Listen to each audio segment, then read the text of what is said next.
Most people use a typewriter for words, but James Cook uses it for art. This British artist has mastered the rare craft of typewriter art, meticulously arranging letters, numbers, and symbols to create incredibly detailed images. With over a decade of experience, he has produced nearly 300 pieces. Each artwork demands patience, precision, and an in-depth understanding of spacing, pressure, and layering. James carefully selects the right keystrokes to create depth and shading, sometimes pressing a single key thousands of times to achieve the perfect tone.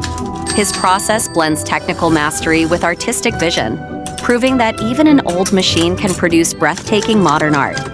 But what do you think? Does true creativity come from the tools we use or the artists behind them? Let us know in the comments.